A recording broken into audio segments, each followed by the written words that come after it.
I started the show today, and I heard the news on AD this morning. I heard Trudy talking about this. Gentleman gets arrested, actually gets sentenced, rather. Let me just kind of fill in the blanks here. Over a road rage incident, right? So what happened was, in a nutshell, he doesn't like the way a motorist is letting him or not letting him merge onto Highway 40, actually gets out of his car because traffic is not moving, and then has to get back into his car because traffic is moving. But the second time this happens, he gets out of his car again, actually walks up to this other motorist car and punches him in the face. And the sentence, 14 months in jail. Now, as I said when I first mentioned this today, look, doing something like that is incredibly stupid, number one, and dangerous, obviously, number two.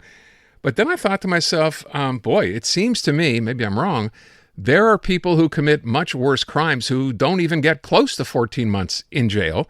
So I thought we'd try to find out a little bit more here because, as I said, you can't condone the behavior, but I'm wondering, a 14-month sentence, and my understanding, by the way, is this gentleman had no priors. He didn't have, I could be wrong, but from what I've seen, no other criminal issues in his past. So Avi Levy is co-founder of Ticket 911, is on the phone. Avi, thanks for taking the time. Thank you. Can I just ask right off the top, in hearing this story and hearing the sentence today, what your general reaction was to this? Well, I'm not entirely surprised. I mean, road rage is an issue. Assault is a problem. The judge wanted to transmit a clear message, and I think he did, that this is basically not acceptable in the society that we live in. And 14 months in jail is the sentence that he came down with. And unless that's going to be appealed, that's pretty much going to be what the accused is going to serve. Okay, but when I ask you, you deal with people, I mean, I know it's called Ticket 911, but you deal with people who have, various issues as far as, driving is concerned. Had you ever, and this can't be the first case of road rage that you've, heard about or had to deal with, have you ever seen a sentence this severe in the past? I have not seen a sentence this severe for this set of facts, but it doesn't really surprise me. Like I say, there's two reasons for a judgment. There's two motives for a judgment to come down. One of the motives is to punish the act that was committed. And the other motive is to dissuade people or the public from doing something like this by saying, holy cow, this guy got 14 months in jail for punching somebody in a road rage incident. But the judge clearly was not happy with the behavior and certainly doesn't want to condone the behavior and wants to send a clear message that if you do this, you're going to pay a price, and it could be a high price, in this case, 14 months in jail. Do cases like this, from what you know, typically end up in court? If there is a criminal act, if there is assault, yes. If the police are called, yes. Sometimes the police are not called or don't get there in time. But in this case, the gentleman that got hit pressed charges, and that's what the judge's decision was. So a little bit surprising because 14 months is a lot.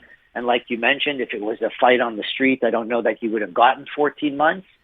But I think the underlying message here is really that road rage is not acceptable. I mean, there are cases in the past where road rage caused death because they were driving like crazy, and then there was a car accident, and then one individual that was running away died, and the individual that was chasing him was charged with manslaughter. So there are some cases that are pretty, drastic, and the decisions are trying to stop this behavior.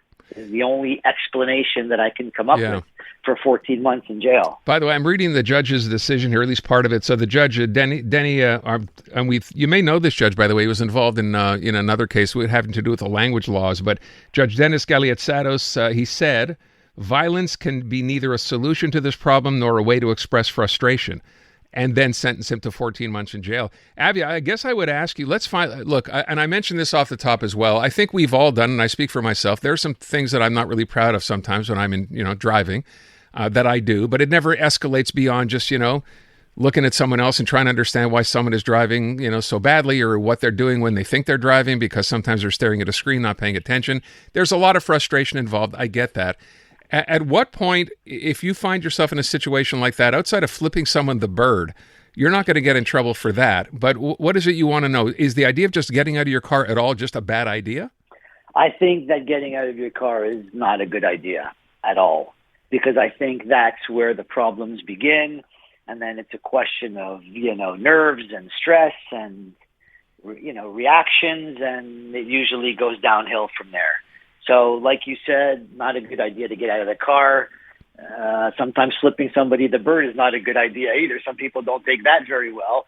But, I get it. Driving in traffic, with everything else, with the stresses of life, get to people. But the message that the judge wanted to relay to the public is that it's not acceptable, and they made an example, I think, out of this gentleman. By the way, so when we talk about getting out of the car, if a police, just in the case where a police car was there, an officer was there, and you decided to do that before it even got out of hand, if it got to that point, that in and of itself, could that be ticketed? Yeah, getting out of your car and leaving your car in the middle of the road for no reason could most definitely be ticketed. Mm-hmm. You ever dealt with a case like this or anything close to this in the past? My partner was driving not too long ago, and he saw an incident of road rage where two people were quite annoyed at each other, and one guy got out of his car, ran up to the other guy's car, headbutted the windshield twice, didn't break the windshield, got back into his car, and left. So there's some pretty wild and crazy things that can happen when you start getting out of your car with road rage incidents. And I don't recommend it, because you never know who you're dealing with and what kind of day they had. Yeah, well, there is that. I'm wondering, too, if you've seen, like in the case you mentioned of your partner, if you see something like this going on, you're obviously a little concerned. And if it doesn't just happen quickly and then they leave, should you call police? You can call the police. You probably should call the police. And then the police, if they get there in time, will deal with it. Bystanders usually do end up calling the police. Nowadays, with cell phones, people are filming, everything gets caught on camera. So the proof is not going to be, I think, that difficult. Some people even have cameras in their car that record everything.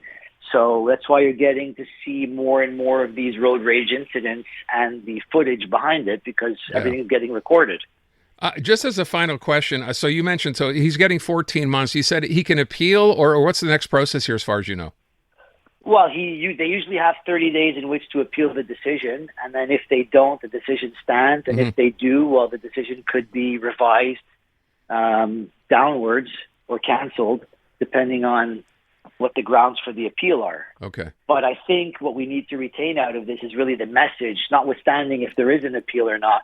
I think the message is clear, and that is that the judges will not accept this and will punish it, maybe not always as severely, but definitely they don't approve of this. By the way, if it was to appeal, does it go back before the same judge, or is that a guarantee or not?